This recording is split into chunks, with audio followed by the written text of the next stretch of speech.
Good morning, everyone. I'm Scott McGrew. Tech IPOs are back. Uber and Slack and possibly Palantir in the pipeline.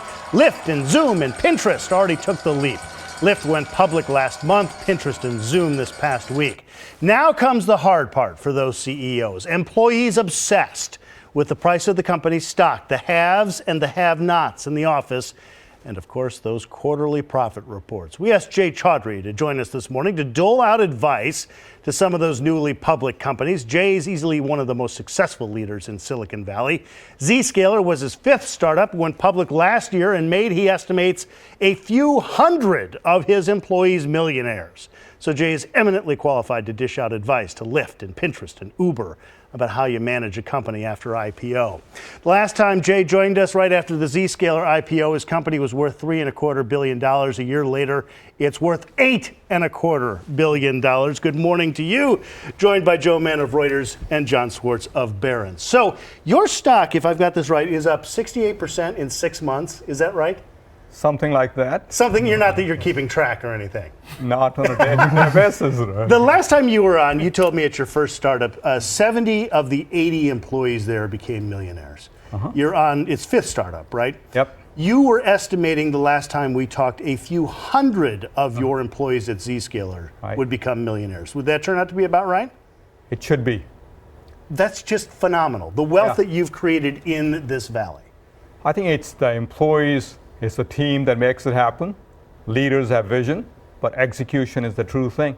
So I put together a great team that makes it happen. All right, well, let's get to it. How do you keep that team on focus when the temptation is to look over in the corner and watch CNBC and watch that Zscaler come across the ticker? Right. While money is an important factor in people's life, the people who are drawn to a startup like Zscaler are the ones who really want to make something happen, who really have a mission. So at Zscaler, we don't really look at it as a business. We look at it as a mission, and the mission is to make sure the internet and cloud is a safe place to do business. All right, but put that in context with Lyft and Uber and whatnot. What advice would you give them? I would give them the same advice that I took and practiced. As after we went public, we kept our eye on the road ahead. We focused on our customers, we took care of the employees, and if they do so, the rest will automatically take care of itself. So you're echoing what the Zoom CEO told me today. So today we're filming on a Thursday. This is the first day that Zoom went public. This is their debut. They were up 80%. Their market value was worth more than Pinterest, actually. It's worth more than $15 billion. And he said, basically, first, this is crazy. Oh my God, I can't believe what happened here. But then he stopped himself and he said, I just want to get back to work. We want to get over this day and kind of move forward. So it's kind of like that long-term thinking or mentality. That's exactly right. And you know, there's a massive opportunity in front of us. Some of these numbers that look big today, they may look small tomorrow. Well, but let me interject here and say that you own about 20% of Zscaler, right? Okay, and Zscaler's worth, what do we say, 6 billion, 8 billion, somewhere in there? About 8 billion. About 8 billion. You have to understand, and you came from very modest means. Yep. You didn't have running water in kind of modest means. That's right. But you understand that when you are a billionaire, it is easy to say, now, you know, money's important, but it's not the only thing. To a lot of us, money is the most important thing. Right? I mean, so somebody who is suddenly rich, or at least suddenly can pay off the student loans, that's a game changer. Absolutely. So having said that, I do know that a lot of people who financially become independent, and that to me personally is the most satisfying thing. I know lots of Teslas in the parking lot. I know a lot of people who have bought houses. And I think it's a result of all the hard work they have done. So they deserve it very well. Of course they deserve it, but sometimes it's a distraction, I guess is my point, in a way that maybe it doesn't distract you. I would say the employees we attracted, we are pretty focused on our mission. And I would also mention that the number one priority I look at myself is to keep the culture of innovation, to keep the culture of getting things done as the highest priority. Well, it's also a bit of a roller coaster because we have the example of Lyft. So they go public, they get a lot of attention, and the stock's down about 30, 35% since it went public, and there were some signs that were cautionary. So in a sense, there's kind of this euphoria that you don't want to get in the way of your task, right? So I tell my employees not to look at the stock price every day, because when the price goes up, we are not that much smarter, and when it goes down, we are not that much dumber.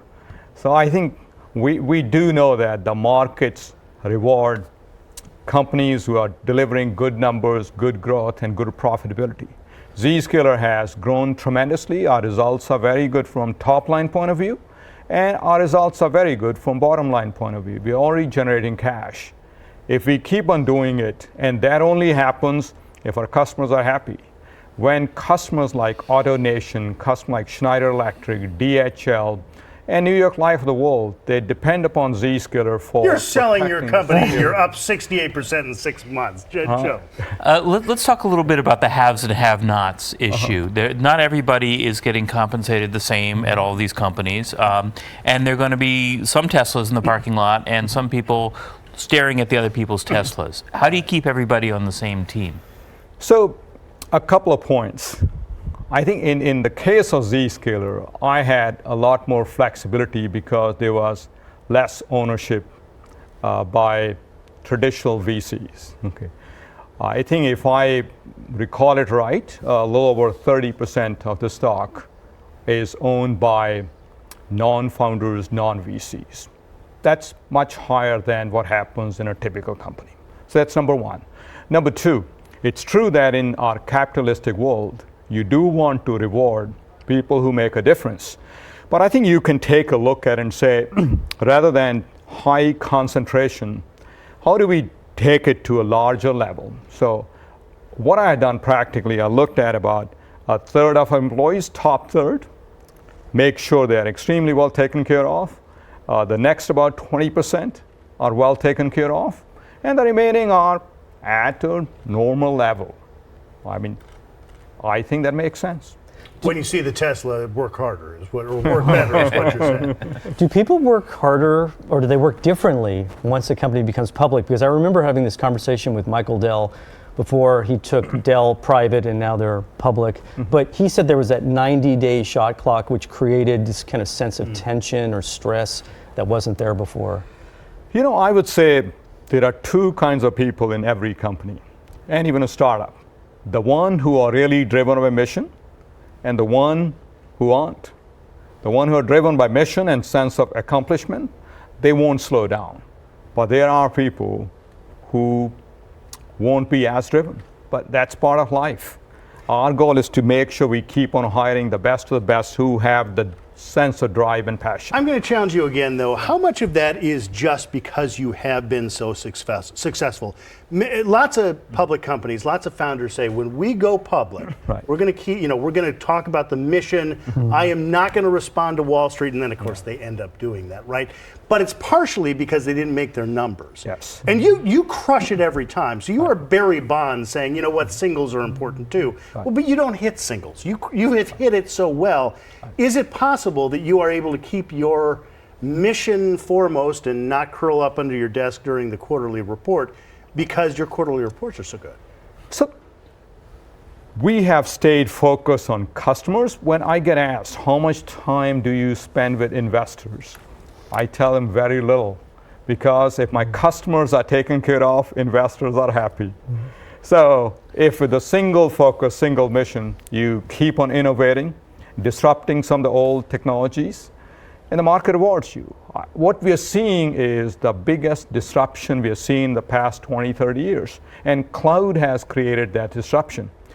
Take folks like Zoom or Uber or Zscaler. We are disrupting so much old stuff that's being done. And I look forward to creating a multi-billion-dollar revenue stream because there's a $20 billion TAM with old security appliances that has to go away. Squeeze in one quick question. We had to do a commercial. So your company is wacky in that it makes money, and it's been making money for a while. Not all these companies going public in the past week or so, Lyft in particular, some of them are losing a lot of money. When they have to pivot to Wall Street, and they want to see not only profits but profitable growth, can't that disrupt the core of the company in a pretty harsh way? By doing what? by suddenly having to answer to investors who expect profits? I think it can, but every company has a plan. The companies are losing money. They're supposed to keep on reducing the losses and get to profitability. The one who'll get there, obviously, will be successful in the long run. One who can't, they'll come down crashing. Jay Chaudhry is the maker of millionaires all over Silicon Valley and a frequent guest. We appreciate you coming in with your advice. Scott, thank you for the opportunity. Really enjoyed it.